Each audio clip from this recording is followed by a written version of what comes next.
Assalamualaikum warahmatullahi wabarakatuh. Kaum muslimin dan muslimat rahimakumullah.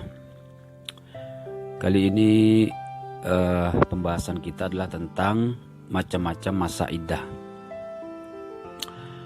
Jadi ini harus diketahui bagi siapapun yang berumah tangga ya. Ya tentunya kita mengharapkan dan memesankan supaya setiap rumah tangga itu langgeng ya, supaya tidak terjadi perceraian, terus hanya mautlah yang memisahkan, istilahnya begitulah ya. Namun kalau terjadi perceraian maka ya ada hal-hal yang harus diketahui baik oleh suami maupun istri. Di antaranya adalah bahwa seorang istri yang telah diceraikan oleh suaminya itu memiliki masa iddah. Artinya masa menunggu ya, menunggu selama beberapa masa tertentu, di mana selama masa menunggu itu juga ada aturan-aturannya. Seorang wanita tersebut harus bagaimana, dan dia tidak boleh menikah selama masa iddah tersebut.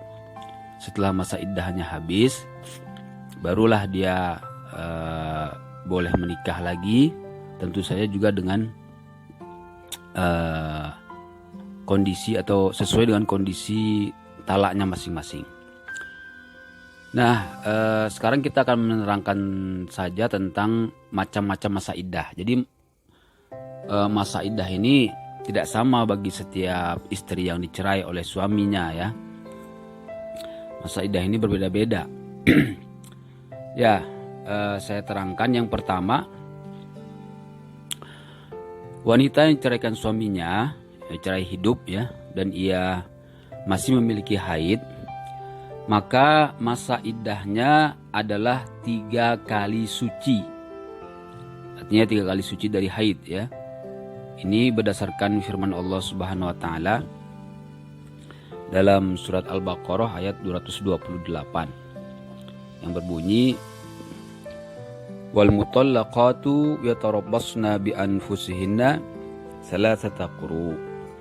Artinya wanita-wanita yang ditalak atau diceraikan oleh suaminya, hendaklah dia menahan diri atau menunggu selama 3 kali quru. Nah, quru ini artinya suci ya, masa suci. Jadi 3 kali masa suci. Ini aturan bagi orang yang masih mengalami haid. Yang kemudian yang kedua, wanita yang diceraikan suaminya ya, cerai hidup, namun ia tidak memiliki haid. Nah, dia tidak pernah haid atau sudah tidak haid lagi, sudah menopause misalnya ya. Maka masa iddahnya adalah 3 bulan. Ini berdasarkan firman Allah dalam surat At-Tolak ayat 4.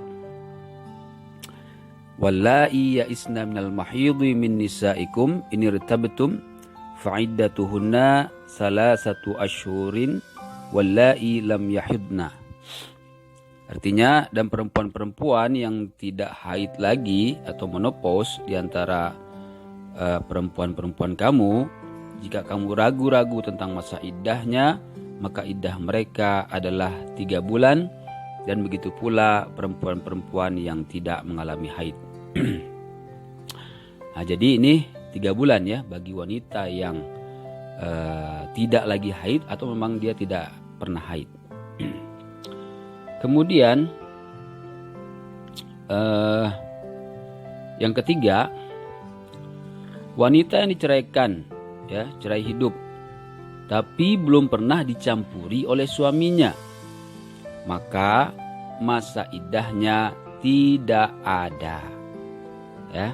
Jadi kalau seorang perempuan diceraikan oleh suaminya ya dalam cerai hidup, tapi dia belum pernah dicampuri oleh suaminya, belum pernah berhubungan badan, maka masa iddahnya tidak ada. Hal ini berdasarkan firman Allah dalam surat Al-Ahzab ayat 49.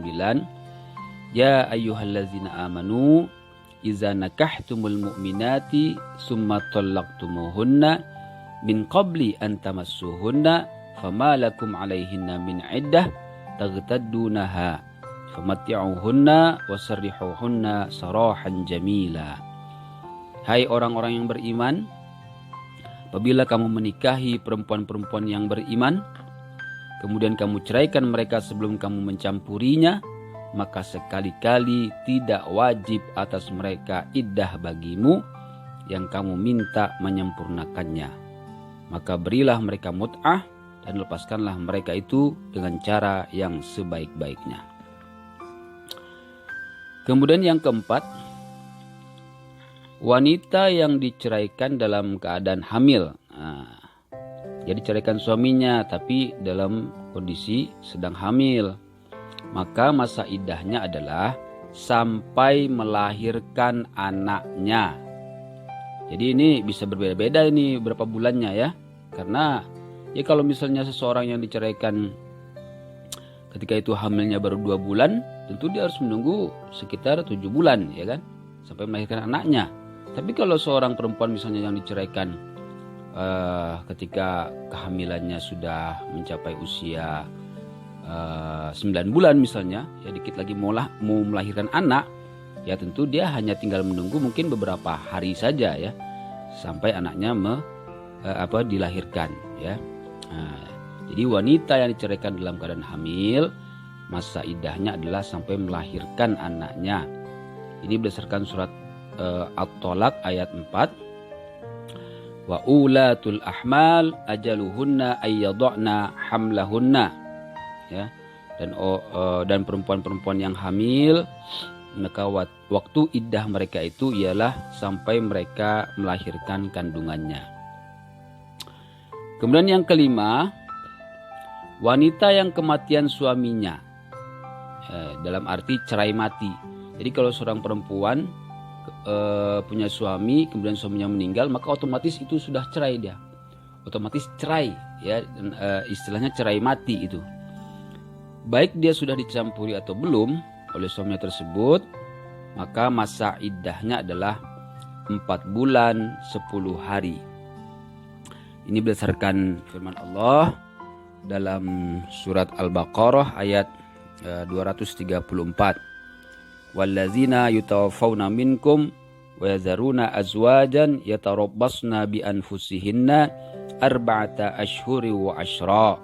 Artinya orang-orang yang meninggal dunia di antara kalian dengan meninggalkan istri-istri, hendaklah para istri itu menangguhkan dirinya atau beriddah selama 4 bulan 10 hari. Nah, inilah macam-macam iddah yang dialami oleh seorang wanita yang diceraikan oleh suaminya, baik cerai hidup ataupun cerai mati. Jadi ada macam-macam. Silahkan ya bagi Anda yang mungkin sedang mengalami ya perceraian, tentunya hal itu sebaiknya tidak terjadi ya. Tapi kalau terjadi ya inilah aturannya, diantaranya bahwa Anda sebagai perempuan yang telah diceraikan itu memiliki masa iddah sesuai dengan yang telah saya terangkan tadi. Silakan Anda cermati kembali mana yang merupakan masa iddah bagi Anda sesuai yang telah saya terangkan tadi. Demikian, wassalamualaikum warahmatullahi wabarakatuh.